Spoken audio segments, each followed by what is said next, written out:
Offers, offers, offers. I don't understand, to be honest. You're spending $3 on a pull either off a summer token wheel or on the anniversary token wheel, which neither gives very good rewards in my opinion. When we look at summer tokens, you get a few decent things. There's Pamela, who's a great leader on defense.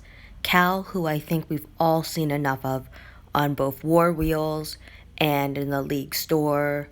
Next, there's Riker, who you can use in order to get Axel, but he's a pretty inconsistent toon based on his rush and his weapon. Denise, who I don't know what they were doing with her. Her active skill can revive 2, but on turn 8. And by then, the match should be over. Some 5-star tokens, which honestly might be the best thing on this wheel that is realistic to get.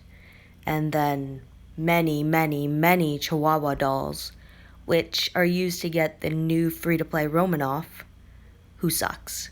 So you have a 0.5% chance of getting a 5-star ascendable, 49% chance at 5-star recruits, and the rest are for collection items.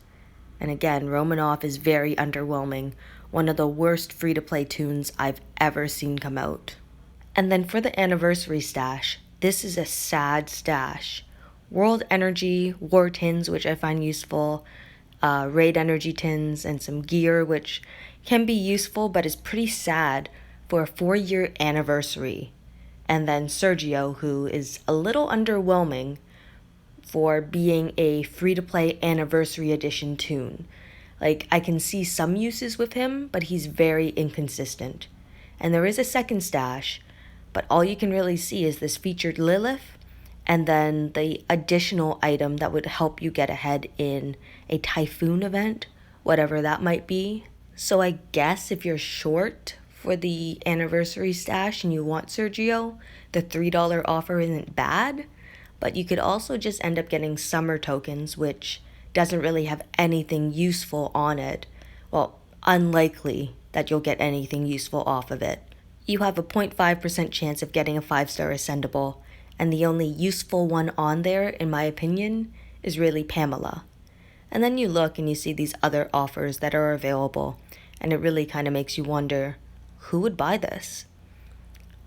You're selling these balloons and these tokens, but if people wanted, they could just get normal milestones and should be able to complete the first stash. And I'm not sure why people would want to complete the second stash or even open it when we can't even see what's in it. The first stash is just downright sad in my opinion, and if the only extra reward for completion of a second stash, or if a second stash is just trainers, well, based on the last event that we had with our roadmaps, people just farmed a ton of bennies and Berts and other trainers, so trainers are probably the last thing most players need, excluding myself, who burned almost all my trainers immediately. With a lot of these offers, I'm just not really seeing the value to them.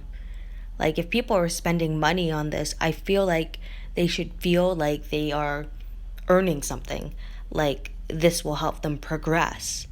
But in my opinion, a lot of the things that are offered don't really help much, considering the other bottlenecks that are in the game. People don't need a ton of these trainers and a ton of this gear when they don't have the toons they want to upgrade. Right now, there's just not a lot of good toons that you can get out there that are at a reasonable price, or anything that you can really grind for. Sergio is going to take some time, and at that, a lot of players don't really want him. The war wheel is just terribly poor.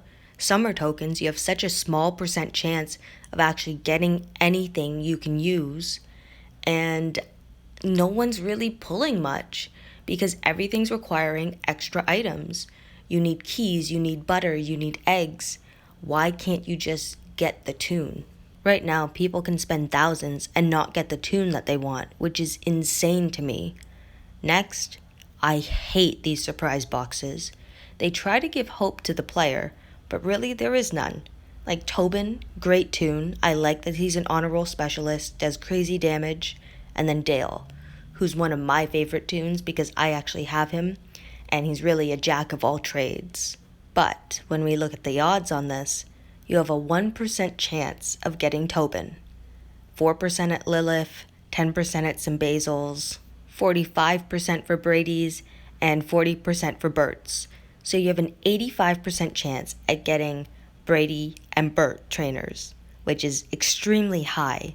And again, who really needs that many trainers at this time? They just take up too much roster space because they don't stack.